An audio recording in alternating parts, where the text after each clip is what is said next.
Olá, sejam muito bem-vindos ao Papo Certo aqui na RS Play TV.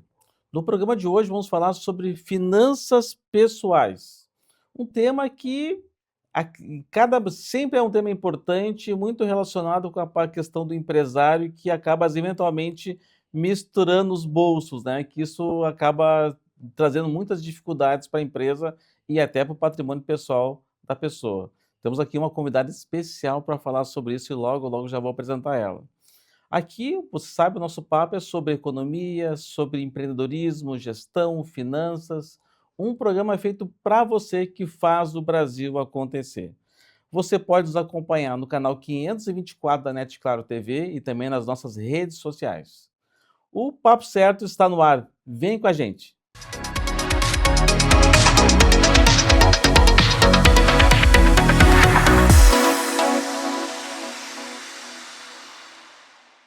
No programa de hoje vamos falar sobre finanças pessoais e temos uma pessoa aqui que sabe muito sobre isso e outros temas também, que é economista-chefe da FEComércio, doutora em economia, Patrícia Palermo. Seja muito bem-vinda. Olá, João, uma alegria para mim estar mais uma vez aqui no Papo Certo. Eu estou muito feliz por estar vindo também, que já conseguimos acertar as agendas. Estou muito feliz porque sou um fã teu, sempre tem algumas palestras que eu estou lá te assistindo, né, sobre temas sobre economia principalmente, né, mas um tema diferente um pouco hoje, claro, tu sempre toca nesse tema também, sobre as finanças pessoais. Então eu queria que tu falasse um pouquinho, principalmente aquele empresário, aquele gestor, que muitas vezes tem uma empresa, assim, bem administrada, com indicadores, com acompanhamento de orçamento, mas que na vida pessoal, eles acaba se atrapalhando.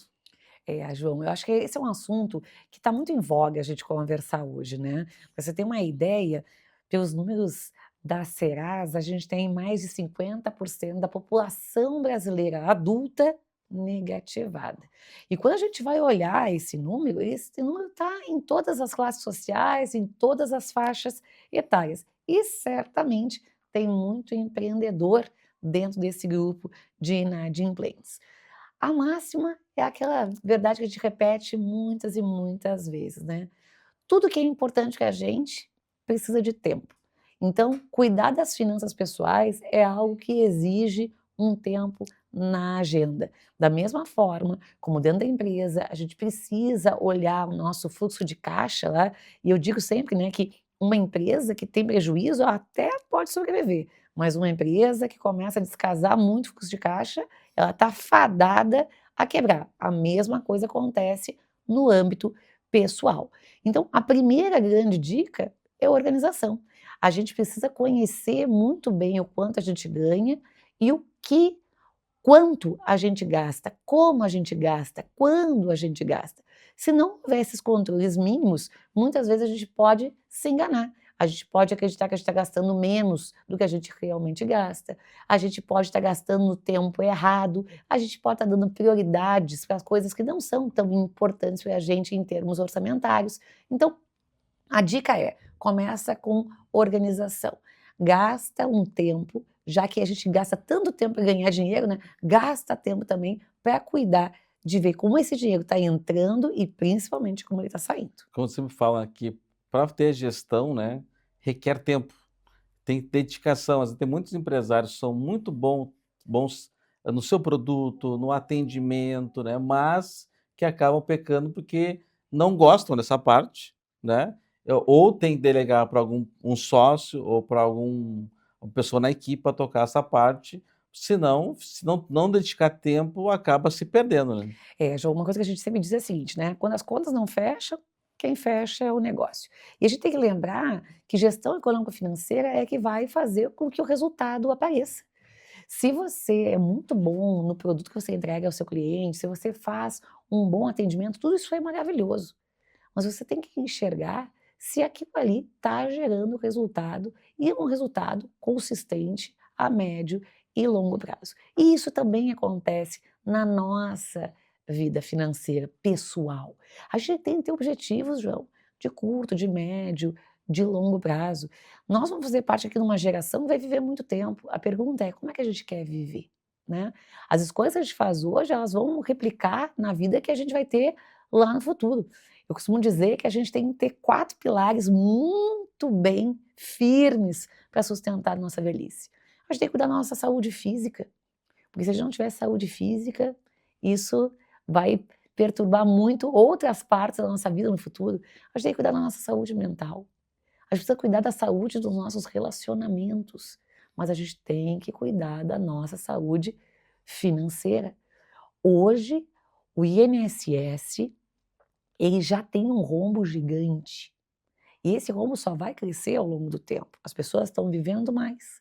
A gente está tendo cada vez menos jovens. O estado do Rio Grande do Sul, por exemplo, vai começar a ver a sua população diminuir daqui a um Não, pouco tempo, estão fechando né? escolas, Isso, porque a gente porque não simplesmente tem criança, não tem adolescente. não estão nascendo mais crianças, né? As famílias estão se reduzindo. E a gente está mudando também as formas de se relacionar com o trabalho. Então, muitos dos nossos jovens, eles não estão tendo o mesmo nível de contribuição para a Previdência Social que nós tínhamos no passado. O que que significa isso? Que esse rombo só tende a crescer. Então, se a gente pensar a médio e longo prazo, é muito provável que a gente caminhe para um processo em que o teto da previdência e o mínimo da previdência, eles se fundam.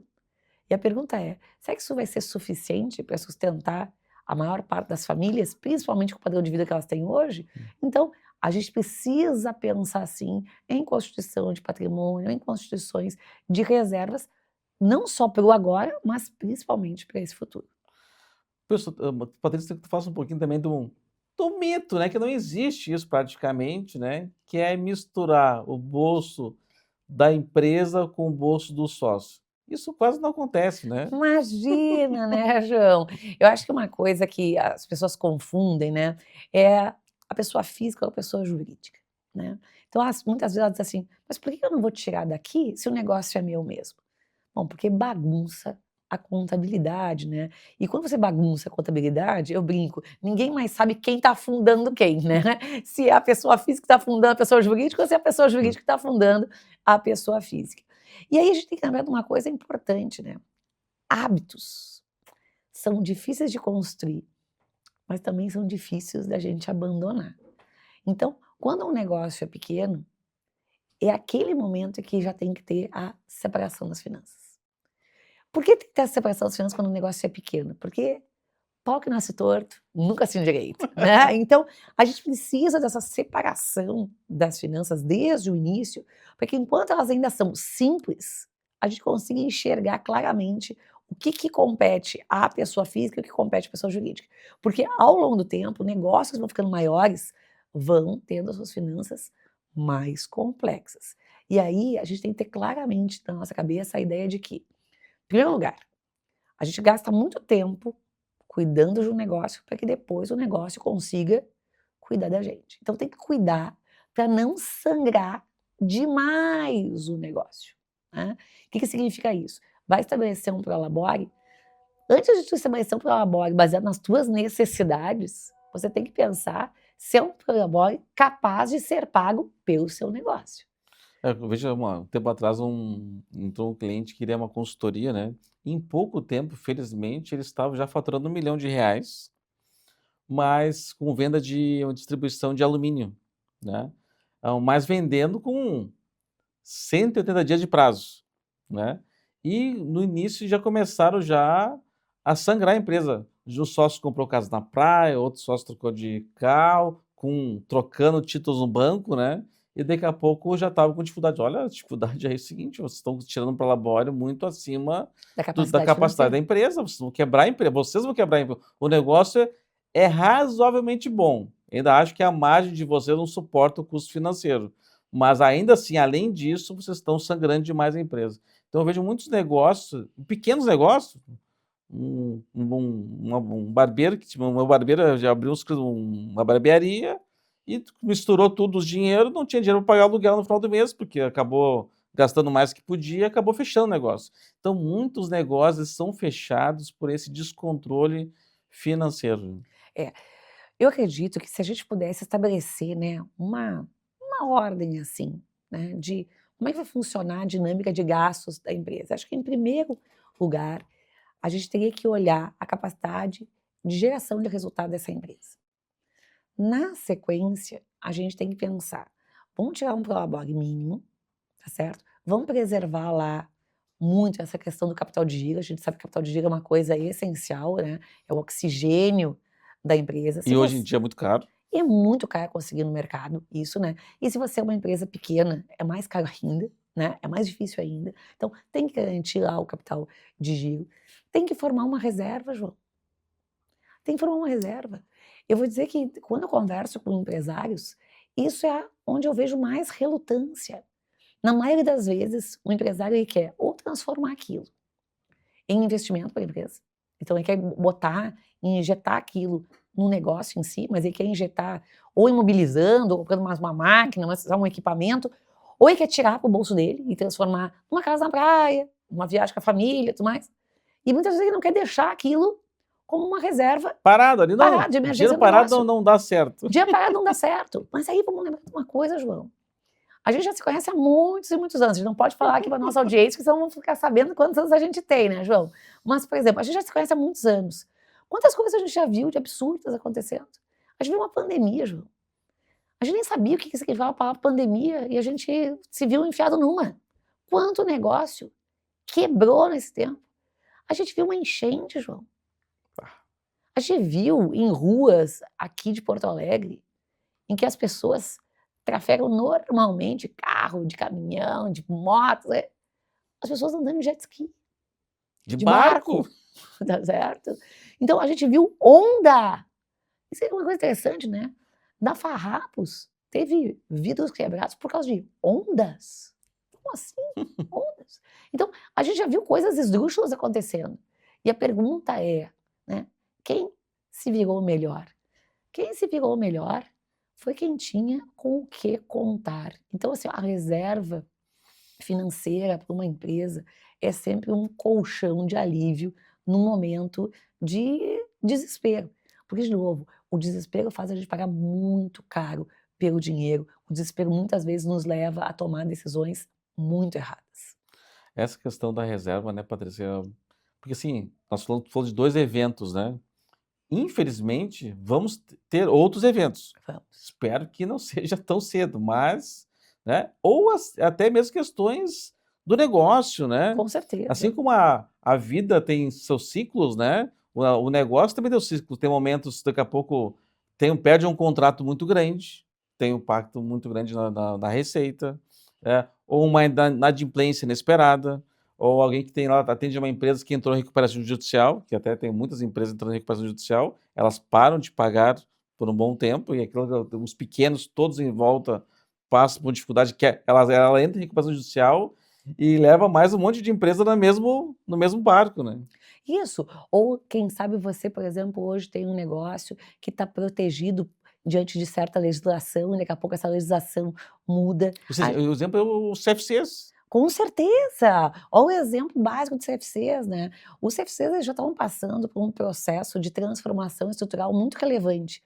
Porque, por exemplo, eu e tu somos de um tempo, vamos voltar de novo a falar da nossa idade aqui, né, João, né? Que as pessoas faziam 18 anos e elas iam no primeiro dia fazer lá a carteira de motorista. Era um desejo da nossa geração.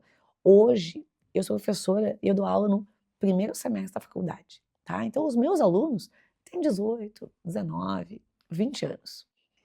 No passado, eu dou aula há 23 anos, todos eles queriam fazer 18 para ter a carteira. Hoje, muitos deles não querem fazer a carteira de motorista. Não veem nisso uma prioridade urgente. Uns adiam e outros nem pensam como uma possibilidade. Então, já tinha uma mudança estrutural em curso. Aí imagina, da noite para o dia, a legislação muda. E diz o seguinte, você não precisa mais fazer de natureza obrigatória aquela quantidade imensa de horas que se tinha. O negócio faz o quê? Não, a aula teórica que tinha que fazer no CFC, tu faz online, agora simulado pelo governo, de graça, e faz a prova, se passou. E aí vamos lá, né? Aquele CFC, ele tinha um contrato de aluguel que ele tem que honrar, ele tem funcionários que ele tem que pagar mensalmente, mesmo que ele demita, ele vai ter um desembolso gigantesco que pode sangrar aquele negócio que podia ser saudável até anteontem, né? Tipo, da noite pro dia mudou tudo, né? Por exemplo, hoje, a gente tem a questão do 6 por 1, né? Essa legislação, se ela entrar em vigor, tem uma discussão sobre o descanso semanal remunerado dos horistas. Vamos pensar o que acontece com as escolas, o que acontece com as faculdades, né? Se for mudado lá o cálculo DSR, você tem um aumento de valor de hora que é muito grande. Como é que suporta? Não, E se a tua margem não e suporta? se for aprovado, em 60 dias já vai ter Isso, efeito já. isso. Tem, no caso, ali tem que ter uma mudança junto com o cálculo DSR, mas se não houver, vai ter uma inconsistência jurídica entre as leis. Então, é um problema. Então, você precisa estar preparado. De novo, esses casos aqui que a gente está falando são casos de mudanças estruturais que são muito mais violentas, vamos dizer assim, né? Que muitas vezes uma reserva de caixa simplesmente gera um fôlego para tu reestruturar, mas é um fôlego que muitos não vão ter. Então, essa questão de montar reservas tem que ser algo que tem que estar como premissa básica de todo o negócio.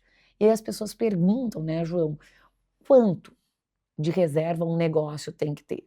A gente sempre fala, né? Olha, a gente tem que pensar no que cabe para o seu negócio, mas a gente pode dizer que tem algumas coisas que são mínimas ali. Então, calcular quanto custa a manutenção do negócio por 3 meses. Aquilo ali talvez seja o mínimo que você tem que ter como reserva de segurança, né? E de novo, você vai dizer assim, mas esse dinheiro é um dinheiro parado. Olha, tudo que você conseguir ganhar acima da sua inflação já vira rendimento, Hoje está né? valendo, E né? está valendo muito, está Hoje valendo está valendo muito, mesmo. com Inflação de certeza. 5, juros de 15, Isso. 12. Se você consegue fazer uma aplicação dessa natureza, esse diferencial é para o seu negócio, é renda para o negócio. É, mas essa questão dessa preparação, né, desse fundo de reserva, que o pessoal fala em torno de 3 a 6 meses, Uhum. conforme o negócio. Conforme o negócio aí. E eu vejo o pessoal muito antigo assim: "Não, não, dinheiro parado não rende, então tem que investir". Olha, tem jogador que joga parado e faz gol. Entendeu? E nesse caso é isso, né. Então eu acho que é uma questão de proteção. Tem uma frase, João, que eu repito muito, que é: "O improvável é diferente do impossível". A gente viveu coisas muito improváveis nos últimos tempos.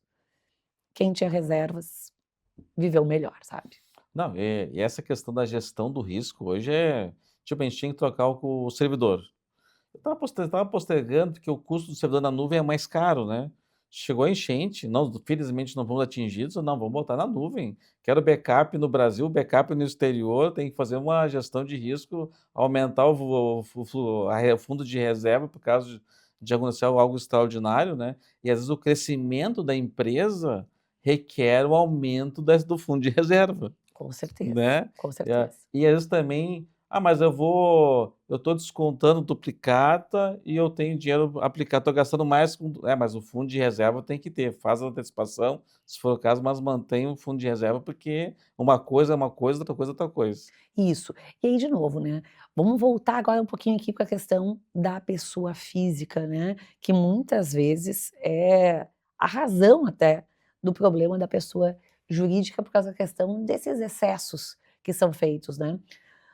A gente tem uma situação hoje no Brasil, que nem eu falei no início, de grande endividamento da população. Se a gente for olhar as raízes disso, né, isso vem de várias coisas, né. Em termos estruturais, a gente tem uma população com baixíssima educação financeira. A gente tem uma sociedade que ainda tem acesso a produtos financeiros muito ruins, que cobram preços muito caros dela. E a gente tem juros estruturalmente Altos. elevados, ponto. Então, dessas coisas aqui, o que a gente pode fazer? A gente não pode mudar os juros estruturais do Brasil, nós como pessoas físicas, mas a gente pode se educar financeiramente. E isso é uma coisa que todo mundo pode fazer por si, tá? E a gente pode também consumir produtos financeiros melhores, que é uma consequência natural da melhor educação financeira. Então, uma coisa que a gente precisa entender é que a empresa, ela vai ser capaz de gerar uma renda para o empreendedor. Essa renda do empreendedor, ela não tem o compromisso de ser completamente estável como a gente tem para o empregado. Isso é uma coisa que então tem que entender. Então, o empregador, ele pode, ao longo do tempo, tornar essa renda que ele tira da empresa, né, mais volátil. e fazer as adaptações necessárias. Tá num momento melhor, tira um pouco mais. Tá num momento pior, bota o pé no freio. E educar principalmente a família quanto a isso. E aí a gente tem que lembrar de que toda vez que a gente estabelece um padrão de vida com custos fixos muito elevados, é muito difícil fazer esses Esse ajustes. é essa dificuldade. Se tu elevou demais teu nível e tu passou por uma dificuldade para te baixar, tu tem que mudar a escola do filho, que põe mais em conta. Tu tinha o hábito de viajar 2 vezes por ano, vai ter que viajar uma ou nenhuma. É, mas o meu ponto principal é essa questão dos custos fixos de fato, né? Porque os custos fixos, João, eles são muito difíceis de fazer adaptação. Porque esse custo, que é o custo adicional, né? A despesa adicional da viagem, a gente tem uns bens maiores, uns bens menores, mas tipo, se resolve, né? É só ter, de novo, cabeça no lugar. Isso é uma coisa que a gente sempre conversa na nossa casa, né? Tipo, a gente gosta muito de viajar, mas a gente vai viajar quando isso não põe em risco, né, um planejamento de médio e longo prazo que a gente tem. Ponto, acabou. Esse ano não deu? Não deu, outro ano dá. Acabou. O que a gente vai fazer esse ano? Ver álbum de fotos das outras viagens, não é certo? Para quê? Para a gente poder viajar no outro Sim, ano, e no outro, e no se outro, e no ano, planejar sem também. problemas, né? Mas o custo fixo, ele começa muitas vezes, a sangrar o teu orçamento. Então, o cara tem uma casa, num condomínio, que o condomínio é muito caro. Aí tem uma casa na praia. Aí ele se associa num clube que ele não vai, mas ele paga a mensalidade. O filho está numa escola que é muito cara. O plano de saúde é o melhor, o top, topíssimo. Então, vai, sabe? Vai botando. Nem começou o mês, já começou a descontar uma parcela muito grande dessa renda. Se essa renda cai, primeiro, se tu não tem reservas que sejam capazes de suportar essa despesa pelo menos durante um tempo, tu tem que promover um ajuste. Se tu não tiver a cabeça no lugar de entender que esses ajustes são importantes e importantes ser feitos rápidos, Sim, não dá para demorar muito. Se demorar muito, você vai ter problemas. Você vai ter problemas. Mas por isso que a gente diz sempre, né? Quem conversa sobre dinheiro briga menos por ele, sabe? isso é importante essa conversa. Quem conversa mais sobre dinheiro briga menos por ele. Isso, quem conversa consegue estabelecer limites mais claros, né. Então, muitas vezes eu vejo que dentro de famílias, as partes não sabem o quanto se ganha, quanto se pode gastar, né. E também elas não entendem dessa questão da flutuação. Um negócio é normal passar por ciclos. Mesmo dentro de um próprio ano, a gente tem sazonalidades, né. Tem momentos que está indo muito bem, tem momentos que vai um pouco pior. De repente entra um novo concorrente que ganha muito espaço, você pode ter uma firma consolidada, você pode enfrentar problemas, Uma nova tecnologia que surge, tu não tem esse isso, conhecimento ainda. isso. Tu pode ter simplesmente uma questão de novo, né, vamos pensar assim, um concorrente chega e assume um espaço que antes era teu, né. Então, isso tudo pode afetar a dinâmica de receitas. Se as despesas não forem adequáveis, você vai ter problemas. Mas essa questão do custo fixo, tipo, tu mora num prédio de condomínio muito caro. Tem clientes que pagam de condomínio 15, 20 mil Tá reais falando de sério? condomínio. Eu Nossa pensei, senhora. não. É porque tem prédios em Porto Alegre, são prédios relativamente pequenos, que é um andar ou 2 apartamentos por andar, com portaria 24 horas, e eles proporcional ao tempo, ou mora na cobertura do prédio, então o condomínio é proporcional, é 15, 20 mil reais de condomínio por mês. Imagina a saúde financeira que essa família tem que ter para sustentar isso. Tem alguns passando por dificuldade por conta disso, porque como é que tu se mudar de um endereço desse, tu querer vender um imóvel que paga um condomínio de 20 mil reais, não é bem assim para te vender, né.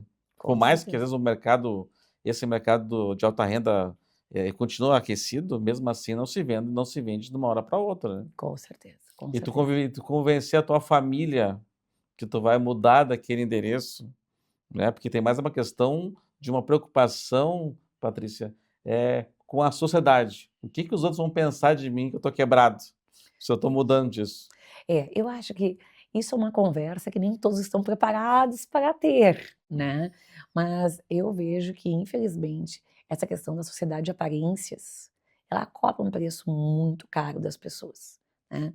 Porque muitas vezes é para sustentar essas aparências que são insustentáveis, que se fazem sacrifícios que dilapidam enormemente patrimônio, que muitas vezes levam a um esgotamento da capacidade de endividamento de famílias. E a gente sabe qual é que é o final dessa história, né? Sempre vai ser o mesmo lugar. É um lugar em que as pessoas têm perdas, né?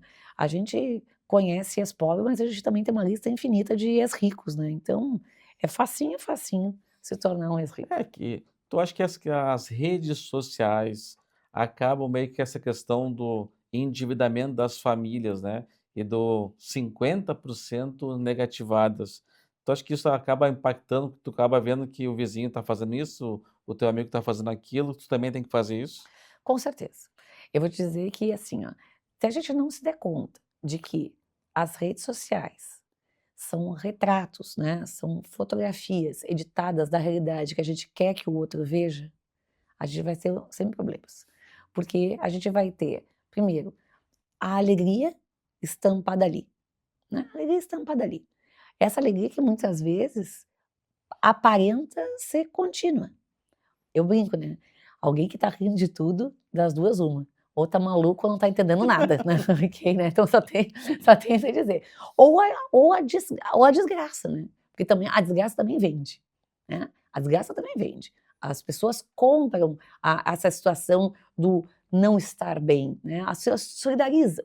Mas aqui, o nosso papo aqui é um papo de prosperidade, né, então, muitas vezes as pessoas olhando, principalmente pessoas próximas, elas dizem assim: "Poxa, fulano tá fazendo isso, Beltrano tá fazendo aquilo, ciclano tá fazendo aquilo lá, pô, e eu?", né. Eu acho que a gente tem que ter muito cabeça no lugar para entender que a gente pode fazer aquilo que a gente pode fazer, né. E muitas vezes financiar isso com base simplesmente, né, nessa tentativa de permanecer nesse grupo, eu acho que custa muito caro mesmo. Tá falando também que às vezes tem a questão do sócio que tira demais, tem o sócio que às vezes até acaba tirando de menos, né, e daqui a pouco aquele sócio que a empresa vai mal, tem o sócio que vai mal e puxa a empresa para baixo, e tem a empresa que vai mal e que puxa o sócio para baixo. Aí eu vou fazer uma propaganda pra ti, tá, vou fazer uma propaganda pra ti. Muitas vezes a gente precisa de um terceiro para ajudar nisso, né. Então muitas vezes a gente não tá bem, a gente vai num psicólogo conversar. Uma empresa muitas vezes precisa de um consultor. O que o consultor vai fazer? O consultor vai olhar de uma maneira desapaixonada. O consultor vai olhar o negócio, a capacidade financeira do negócio. Ele vai olhar as necessidades daquele empreendedor, mas ele vai entender antes de mais nada, né, que é a saída do recurso que tem que orientar o quanto pode chegar aqui nesse empreendedor. E também vai orientar no sentido de dizer assim, tipo: "Ó, cuida para não colocar demais coisas tuas no negócio", porque o negócio, ou qualquer negócio, tem riscos. E a pergunta é: até que ponto vale a pena você colocar em risco, né? 100% tudo num negócio só. Então, uma coisa que a gente sempre tem que lembrar as pessoas é, muitas vezes a gente pensa em consultoria como algo caro, inacessível. E isso não é verdade, né. Então, por exemplo, para aqueles pequenos negócios, aqueles negócios nascentes, a gente tem hoje no Brasil a figura do Sebrae, que pode ser muito boa, que pode ajudar o microempreendedor a se constituir de uma maneira mais saudável. É o que eu falei, tá, a se constituir, ele está começando e já pode começar com esse apoio. Se você é um médio ou um grande empresário, você pode vir aqui, você pode conversar com o João Custódio, que tem uma experiência de muitos e muitos anos, que viu negócios de sucesso e viu negócios que fracassaram. E pode, com o uso da tua experiência desapaixonada, fazer essa orientação. João, eu dou uma palestra, né, que ela se chama assim, "Para não fracassar", né. E a história dessa palestra é uma palestra bem legal, porque como é que ela começou, né? Eu ia fazer um evento muito grande, um evento gigantesco, ali no na Redenção, no Araújo Viana, Veja, né. E eu estava assistindo a propaganda do evento, né, e eu estava sentada do lado de uma amiga minha, a Cláudia Petucco, uma grande amiga minha, e eu disse para ela: "Eu vou falar nesse evento". E assim, mas que legal. Vai falar sobre o quê? Eu disse, eu estou pensando em falar sobre sucesso. Aí ela estava rindo e ela mudou a fisionomia, assim. Ela falou assim, olha, vou te dar uma dica. Não fala de sucesso. Fala o que a gente pode fazer para não fracassar. Porque antes da gente conseguir fazer sucesso, a gente tem que conseguir não fracassar. E eu disse, pô, isso é uma boa. Porque se tu não caminhar se tu não caminhar, o sucesso não é garantido para ninguém. Mas o fracasso, ele tem as pedrinhas, ó, desenhadas. E eu sempre começo dizendo assim, ó, eu tenho que lembrar que negócio não é filho.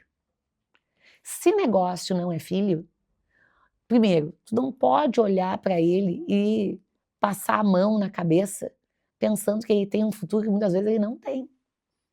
Tu Sabe, não, assim, é muito difícil. Eu vejo é assim muito que difícil. Tu nós tem que se temos. desapaixonar e enxergar de Hum, fato o que o mercado enxerga nele. É um pouco. Nós atendemos algumas empresas estrangeiras que vêm para o Brasil e implantam negócios aqui no Brasil. E sabe que o brasileiro está ali, ó, o negócio está afundando, o negócio não tem, o modelo dele está fracassado e talvez não tenha uma alternativa naquele modelo, talvez tenha que pensar em outro negócio e acaba demorando para tomar a decisão de fechar o negócio. E ao demorar, acontece que daqui a pouco o patrimônio pessoal dele vai junto, porque hoje o empreendedor ele é avalista de tudo, né? Cheque especial, o sócio é avalista. Vai pegar um empréstimo no banco, o sócio é avalista. Então, se a empresa não tiver condição de pagar, o sócio será executado e o patrimônio dele também. Mas o investidor estrangeiro, ele chega no Brasil, põe uma meta e às vezes tem cliente que chegou aqui com uma meta para fechar em 2 anos, no primeiro ano não bateu a meta, vão fechar o negócio no Brasil. Tá, mas olha só, espera mais um pouco, né? Porque, tipo, tem capacidade financeira para investir um pouco mais. O plano era de 24 meses, não, João. Em 12 meses a gente viu já que a tendência de não atingir nos 24 meses não vai ser possível. Então, estamos encerrando a operação no Brasil.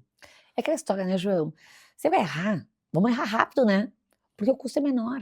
Mas olha só que interessante, quantas vezes que eu vou conversar com gente que tem um negócio que não está funcionando e tá claro que vai continuar não funcionando. Ele me justifica da seguinte maneira para não fechar. Olha tudo que eu já gastei aqui. Olha assim, ó, todo o esforço que eu depositei aqui. E a pergunta é, quanto mais tu vai depositar aí? Quanto mais tu vai perder aí? Então, lembrar que o negócio não é filho é uma máxima que eu sempre levo comigo, para dizer o seguinte, olha, o teu compromisso de paternidade, maternidade, tu tem com o teu filho, não com o negócio, porque coisas que eram muito legais, muito interessantes, as pessoas usavam muito, elas muitas vezes deixam de existir, né? Eu e tu, ó, nós estamos falando muito da nossa idade, João, muito da nossa idade. Aqui, todo mundo aqui cresceu olhando uma lista telefônica. Lembra disso? Então, a nossa empresa começou fazendo telemarketing através das páginas amarelas da lista telefônica.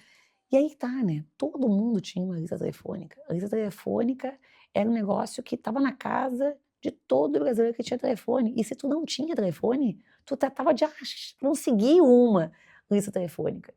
Hoje, eu converso com a minha filha que tem 16 anos, e eu falei assim, uma lista telefônica, assim, como assim? O que é isso? Né?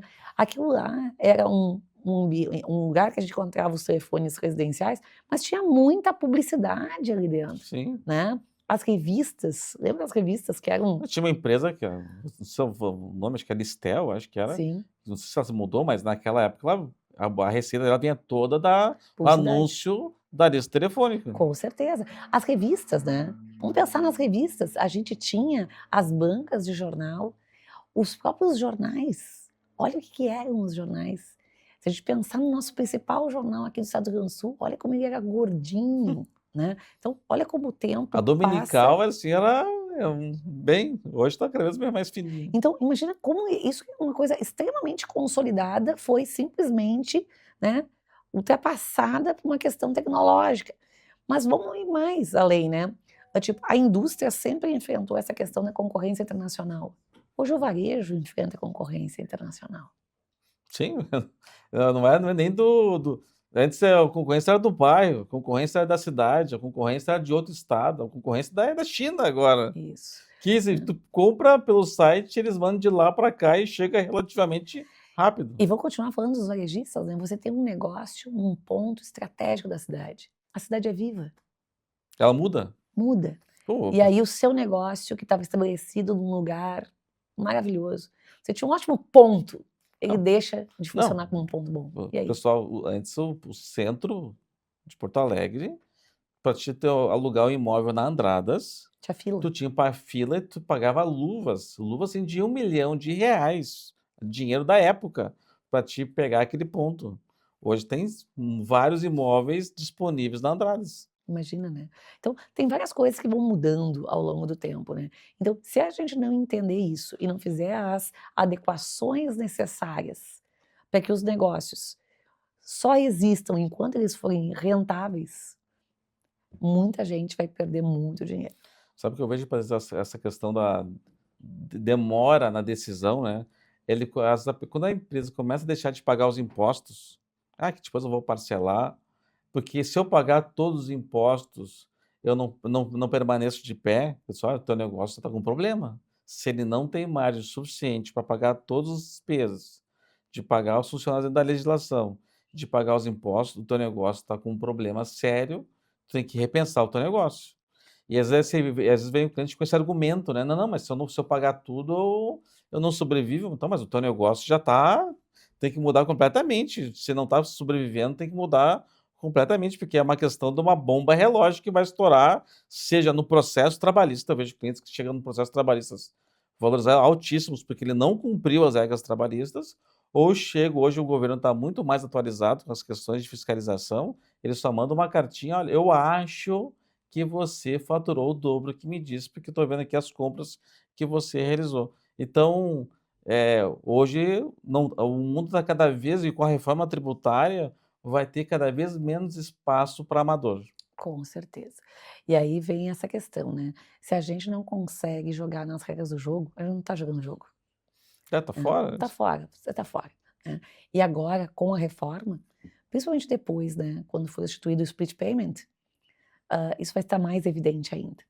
Então por isso que é mais importante ainda ter esses ajustes ligados a equilíbrio de fluxo de caixa e entender, né, que dentro desse fluxo de caixa, o prolabore, que é essa retirada que o empreendedor faz para si, tem que ser algo muito razoável às condições do negócio. A gente também está diante de uma mudança legislativa interessante, importante, aí, relevante, que é a tributação de dividendos, né. Então, teve muitas mudanças recentes que têm que exigir adaptação das partes, senão não vai dar Essa questão certo. é muita mudança, né, tipo, Muita mudança. se o empresário não estiver atento e aí tá olhando o seu negócio e Bem na pensando nossa vez, né, João? bem na nossa vez, pô, antigamente meu pai tinha banca no mercado público, lá teve por 51 anos, né, e ele teve uma época que tinha muito dinheiro no mercado. No centro de Porto Alegre, o mercado público tinha, esse pai vendia 50 caixas de cerveja de uma sexta e sábado. No Imagina. final, já quando ele vendeu o ponto, já estava, não saiu de lá, estava vendendo 7 caixas por semana. Imagina, né, que diferença, né. Então, claro, mas porque a cidade é viva também, tu está Com argumentando, certeza. porque, hoje o ponto comercial é esse, antes o ponto point de Porto Alegre era Padre Chagas, mudou para Nova York, daqui a pouco vai mudar para outro lugar. Isso. E de novo, os hábitos vão mudando, os interesses vão mudando, né. Por exemplo, hoje tem muita gente correndo, né, essa moda fit, né, que vai mexer um monte de coisa, vai mexer com roupa, vai mexer com hábitos nutricionais, vai mexer com a forma como as pessoas, encaram o que que é um programa legal, bacana, né. Hoje a gente vê, por exemplo, tem dados mostrando que a juventude está saindo menos do que saía no passado. Isso reflete, por exemplo, nas casas Estão noturnas, bebendo menos também. na bebida, na venda de bebida, então tem várias coisas que as pessoas têm que entender que isso tudo é dinâmico, é vivo, e se tudo estiver muito fixo, tem uma dificuldade de adaptação muito grande. Essa questão do planejamento eu acho fundamental, que as pessoas, tanto não só na empresa, que é importantíssimo, mas na vida pessoal. Então, se eu perder uma pessoa, tá, mas quais são teus objetivos para os próximos 5 anos? Tipo, não precisa de entrevista de emprego, eles têm, né, uma entrevista do empresário, está chegando na empresa, né.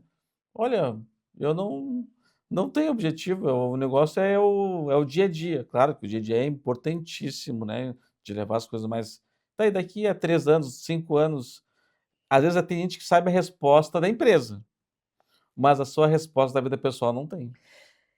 Eu tenho uma filha de 16 anos, tá? Então é muito Eu também normal. tenho 16 anos. Eu sei, né? Então é muito normal as pessoas chegarem para ela e perguntarem assim: "E aí, já decidiu o que quer fazer quando crescer?", né? "Tu já tem planos?". E olha só que interessante, né? Nessa idade, dos 16, dos 17, essa pergunta é muito presente, muito presente. E olha só, essa pressão que vem de fora te obriga a pensar. Te obriga a pensar o que tu gosta, te obriga a pensar como é que tu quer te ver no futuro, te obriga a pensar sobre o que tu quer estudar, onde tu quer estudar, né. Agora pensa que passa essa fase, as pessoas param de perguntar isso pra você. E o maior problema é quando você para de perguntar isso pra você mesmo, porque aí é um dia depois do outro e a gente entra numa roda viva que a gente não sabe pra onde a vida vai nos levar. E de novo, né, quem anda pra qualquer lado, qualquer destino, tá Serve. bom, serve. Então, a pergunta é: o que você quer para você? E eu tô falando de vários âmbitos aqui, o nosso foco aqui tá sendo nas finanças, mas tem vários âmbitos da nossa vida que a gente tem que também pensar, Que tem né. seus reflexos Que tem financeiros, seus né. reflexos financeiros, mas, por exemplo, daqui a um ano, o que você quer fazer? Você quer fazer uma viagem com a sua família? O que você está fazendo para fazer essa viagem com a sua família, do ponto de vista financeiro, que seja saudável a médio e longo prazo, que não vai gerar um super endividamento, que vai dar mais dor de cabeça ali na frente. Para os próximos 5 anos, o que você está pensando? Você quer trocar de casa? Você quer ter um carro melhor? O que você quer fazer? O que você está fazendo para conseguir tornar isso realidade? Nós falamos sobre a questão da, do envelhecimento, do se aposentar. Como é que você está pensando a médio e longo prazo a sua vida? O que você está fazendo por isso? Porque tem muita gente que diz assim, ó: "Ai, eu penso muito nos meus filhos". Ótimo. Então você também está pensando em não empobrecer os seus filhos lá na frente. Porque a gente vai criar uma geração que ela vai ser uma geração sanduíche, né. O que quer dizer uma geração sanduíche, né? A nossa já está começando a ser uma geração sanduíche, né. E a gente convive com pais velhos e a gente tem filhos pequenos ainda. E a gente fica ali esmagado. Esses filhos pequenos, eles demandam a atenção e recursos financeiros da gente. Os nossos pais envelhecidos, por natureza, eles já demandam atenção. E vou dizer que às vezes é mais difícil cuidar dos pais do que cuidar dos filhos, né, ok? Mas e quando eles demandam também recursos financeiros? E eles demandam recursos financeiros, às vezes, num momento em que tu teria que estar formando patrimônio teu. Sim, daí tu não consegue formar patrimônio, tem que ter os teus filhos pequenos, e Aí tu daqui a tem pouco tem os teus pais também vão precisar de um apoio teu também, né. Então, os teus pais estão precisando de apoio, tu tem que apoiar os teus filhos, tu não consegue formar o teu patrimônio. O que que tá fazendo? Tá fazendo um ciclo geracional que tu vai precisar do apoio dos teus filhos. Então, quer pensar nos teus filhos? Pensa em algo que seja relevante, né, pra ti em termos de formação de patrimônio e de reserva. E como a vida é cheia de surpresas, eu gosto muito da figura dos seguros. Seguro não é para enriquecer ninguém. Seguro é para a gente diminuir aperto em momentos de dor. É isso que para isso serve seguro. Então, o seguro ele tem que ser uma coisa presente na vida das pessoas. Quem é que mais tinha que ter seguro? Quem não tem poupança. Quem não tem poupança, não tem reserva, tinha que ter seguro. Porque a gente anda na rua todos os dias, a gente pode ser atropelado, a gente pode pegar uma doença, a gente pode ser sujeito a uma perda que pode levar a um problema financeiro seríssimo. Então, os seguros, eles são algo que podem ajudar bastante a gente. E aí, de novo, né, muitas vezes a gente não faz seguro porque a gente acha que é muito caro. O brasileiro segura carro, mas não segura a vida. Sim. Isso é muito esdrúxulo, muito esdrúxulo. Essa é muito comum, na empresa tem vários a gente tem vários seguros de tudo praticamente, para reduzir riscos do negócio, mas na pessoa física eu tenho só seguro do carro e do imóvel e deu, né. E aí a pergunta que fica é a seguinte, né, e se tu vier a faltar? Ou se a tua capacidade de geração de renda fica altamente comprometida? Se você tem um negócio estruturado que é capaz de continuar gerando esse fluxo de renda na tua ausência, isso é uma coisa, Eu trabalho para isso, tá para depender certo? menos de meu negócio. Mas se você não é, e a maioria das pessoas não é, ela tem que ter algo que sustente ela, nem que seja por um momento de transição. Eu vejo assim, né, muitas pessoas, né, na maioria das pessoas do Brasil, elas são de trabalhadoras, não são de empreendedoras. Então o que que elas fazem? Elas vendem o seu trabalho. Se elas deixarem de ter a capacidade de trabalhar, a renda delas fica, sabe, colapsada rapidamente, né. Ou se como a gente tem ainda um percentual muito alto de pessoas que trabalham na informalidade, elas nem acesso a outros tipos de ferramentas de proteção social elas têm, Sim. né. Ou o empresário muito comum, é um debate no escritório às vezes, que ele quer pagar o prolabore lá para o governo pelo salário mínimo. Eu disse: "Olha, você tá se der um problema", "Não, mas eu não estou contando com isso". "Tá, tudo bem, que a gente tu acabou de dizer que estava o problema da previdência, mas ainda é um seguro, Com certeza. né, que Não. que põe o mal que pode, conforme a tua contribuição, dá tudo errado, tu vai se aposentar com o salário mínimo". Mas de novo, né, vamos lembrar, se você tem esse discurso de: "Ah, eu vou pagar só lá o salário mínimo, não prolabora", ok, te respeito. O que que você está fazendo para não precisar viver só desse salário mínimo depois? Porque o problema maior é esse. Ele justifica nessa frente dizer: "Não vou pagar porque eu não vou nem conseguir receber", mas o que que você está fazendo para conseguir receber? E aí, de novo, precisa essa gestão de constituir um negócio que seja capaz, ao longo do tempo, de gerar renda para ele, mas também tem que criar um patrimônio, né, econômico financeiro ali na pessoa física que seja capaz de gerar rendimentos para É. ele. O que que tu acha da questão da previdência privada? Eu acho que a previdência privada, antes de mais nada, é um instrumento, né, de planejamento tributário. Esse é o meu ponto principal, né. Aonde você ganha na previdência privada? Não é na rentabilidade da aplicação. Se a gente for olhar a rentabilidade da aplicação, em quase todos os fundos perde de lavada de outras, mas ela tem outras frentes que são importantes. Por exemplo, se você faz lá um PGBL, você pode fazer um planejamento tributário tal, que você pode botar 12% da sua renda, né, tributável ao ano, que aquilo ali está livre. Você vai pagar só depois. E a gente sabe que dinheiro no tempo é dinheiro. A segunda coisa muito importante, PGBL não é inventariável. O que significa isso? No dia que você falece, no outro dia, aquele dinheiro é dinheiro de livre acesso para os seus. Eu sou uma pessoa que penso muito nos meus. Eu construí uma família que para mim é muito importante para mim. Eu quero que na minha ausência eles estejam amparados. Eu tenho. Se você me perguntar quanto tempo você faz previdência privada, eu faço previdência privada desde os meus 23 anos de idade, né. Então, e faço isso mensalmente. E por quê? Porque eu sei que isso tem vantagens tributárias Várias. e também de planejamento sucessório ali, né. É porque a rentabilidade, como tu falou, nem sempre é melhor. "Ah, vou investir", daí a pessoa: "Não vou investir em previdência privada, vou investir eu no investimento". Só que acontece que aquele investimento surge uma oportunidade, aí é rapado aquele investimento. Isso, eu acho que a gente tem que ter, João, estratégia, né. E o que que é a estratégia? Estratégia é você montar uma carteira que seja razoável para os seus planos. Por isso que a gente tem que ter objetivos. Se a gente não tem objetivos de curto, médio e longo prazo, a gente faz qualquer coisa a qualquer tempo.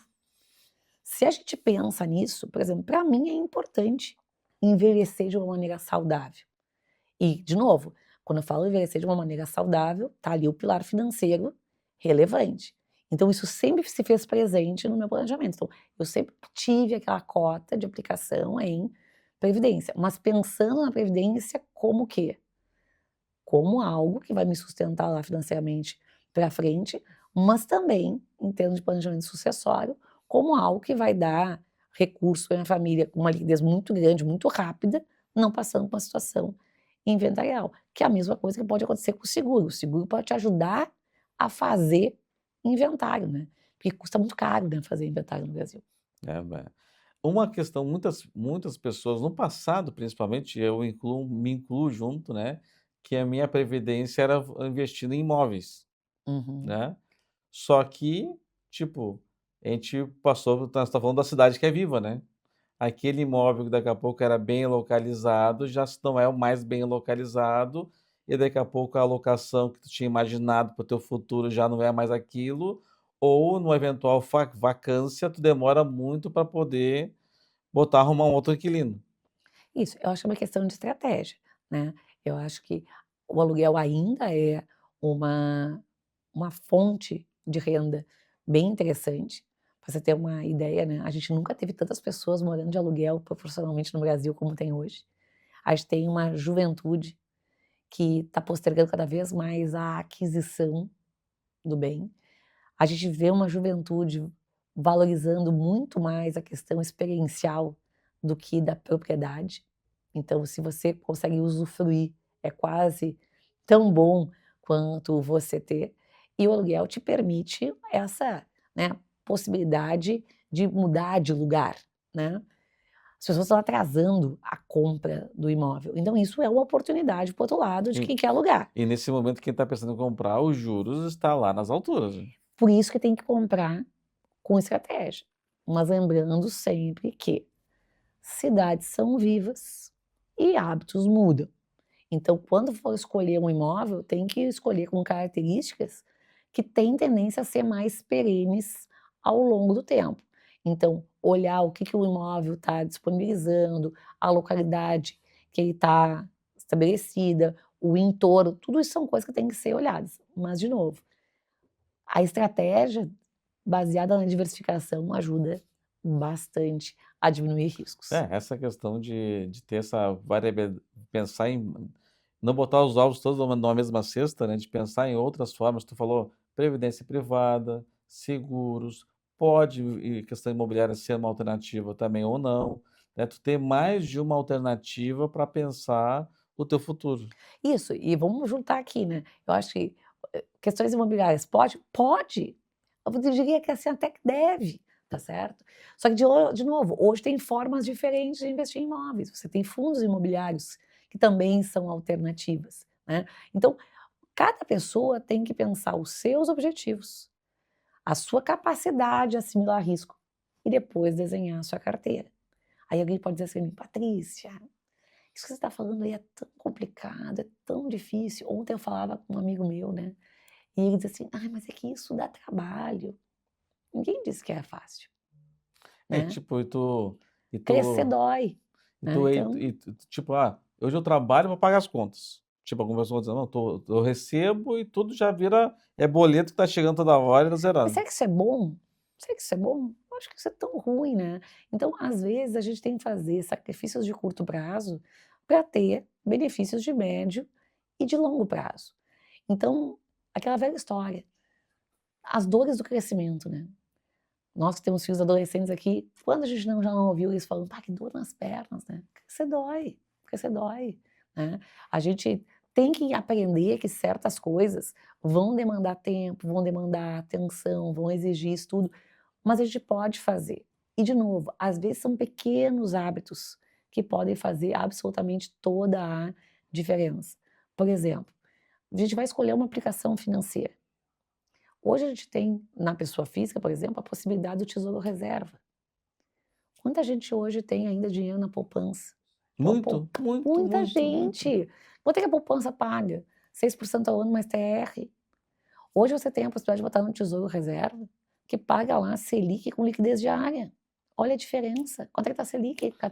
Porque 14,5. tinha o tesouro direto.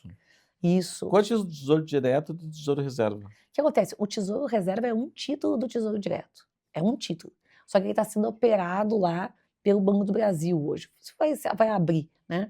Só que o Tesouro Direto, por exemplo, tem lá vários títulos que não têm a liquidez, né, que é o tempo todo, por quê? Sim, Porque há você tem 2 que anos, 3 anos. não, mas às vezes você tem que operar no mercado, né, tipo assim, por exemplo, quem tem Tesouro Selic, né, ele vai rendendo todos os dias, mas existe uma pequena volatilidade do preço e tem dias que o mercado está fechado, você não consegue operar sábado, não consegue operar domingo, né.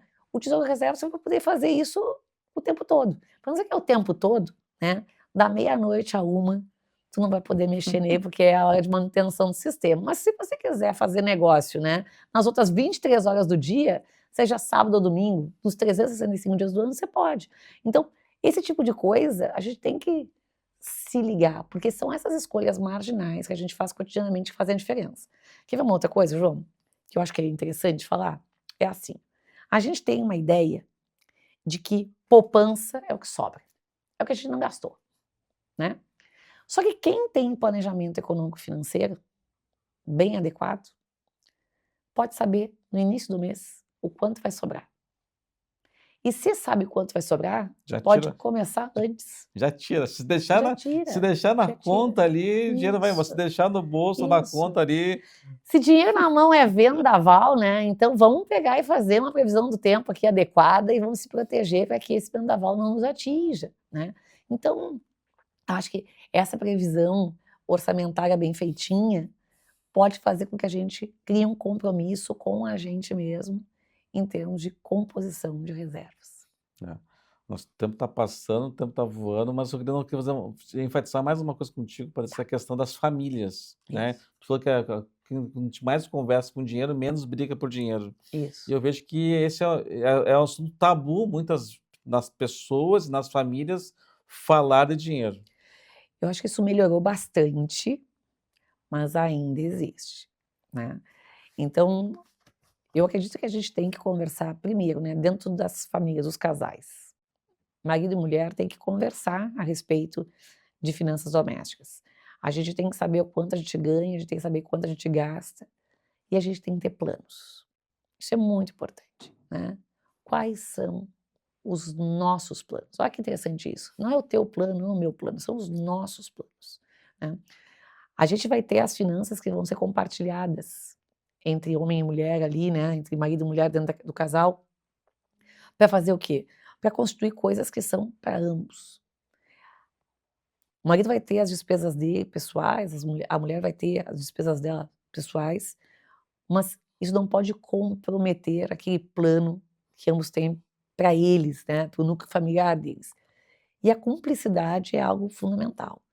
A gente tem que trazer os nossos filhos também, os nossos filhos para essa conversa. E quando eu falo trazer os nossos filhos para a nossa conversa, não é o de abrir as finanças no detalhe para as crianças. Não é isso, né? Acho que não é nem seguro fazer isso. Mas é dar um senso de realidade, para as crianças saberem de onde sai o dinheiro, para onde ele está indo, que existe trabalho e esforço por trás daquilo, que tem que existir, né, uma racionalidade do gasto. Eu brinco que a gente tem que respeitar o dinheiro, né? Ah, Dinheiro não aceita não desaforo, respeita, ele não te né? respeita também. A gente tem que respeitar e fazer com que todo mundo esteja incluído nisso. E, de novo, quando tem que ser feitas adaptações, todo mundo tem que ser chamado para conversa. Porque, de novo, tem adaptações que são momentâneas, são de curto prazo, são temporárias, mas tem outras que são de natureza mais permanente. Mas uma coisa que a gente tem que sempre entender é que aquela adaptação que a gente faz de maneira, né, pensada, estruturada, sempre é menos dolorida do que aquela que nos é imposta.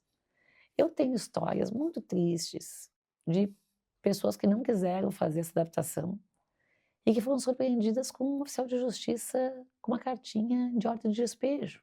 Sim. Imagina que trauma isso. Eu tenho amigos meus que estavam em casa, almoçando, terminaram o almoço, as pessoas rindo, a vida acontecendo, João, e bate um oficial de justiça, dando prazo para aquela família sair dali. E aí, mas como assim? Estava tudo tão bem. Não, não estava tudo tão bem. Ninguém sabia. Só que ninguém sabia. Só, aliás, É uma ou a outras pessoas sabiam. Não, e no caso ali era pior ainda, né, uma pessoa sabia, né, que era a pessoa que era responsável por fazer o pagamento das contas que não estavam sendo feitas. Ah, E aí eu pergunto, né, até que ponto, né, esse comportamento de avestruz, de não enfiar a cabeça num buraco vai resolver o problema? Não vai, a gente não enxerga o problema, não faz aí deixar de existir, né. Então, Patrícia, então, muito obrigado pelo teu tempo, né, pela tua contribuição num tema que é muito relevante para todas as pessoas, que é a questão de educação financeira, finanças pessoais, é muito importante. Então, muito obrigado. para mim é sempre um prazer conversar contigo, a gente trazer esse tipo de conversa para um público qualificado, que vai usar dessa informação para tomar decisões melhores cotidianamente. Eu sempre costumo dizer, João, que a gente tem tendência natural a distribuir, né, as razões dos nossos insucessos para os outros e do nosso sucesso só a nós mesmos, né. Mas a gente tem que saber que são as nossas decisões cotidianas que nos levam para qual dos 2 caminhos que a gente quer chegar. Então tomara que todo mundo trilhe seu caminho na estradinha que leva ao sucesso. Ah, com certeza. Então, queria agradecer também a nossa equipe de apoio da técnica que faz o programa acontecer. Agradecer também aos nossos patrocinadores, a Fortus, que tem uma solução 360 com contabilidade, RH, finanças. Ao Sindiconta, que também representa uma categoria profissional dos contadores. E também a nossa audiência, que gratidão, que a cada programa tem aumentado a nossa audiência. Acompanha o programa de segunda a quarta-feira, das 22 às 23 horas. Também a audiência que nos acompanha pelas redes sociais. O nosso muito obrigado e até o próximo programa. Tchau, tchau.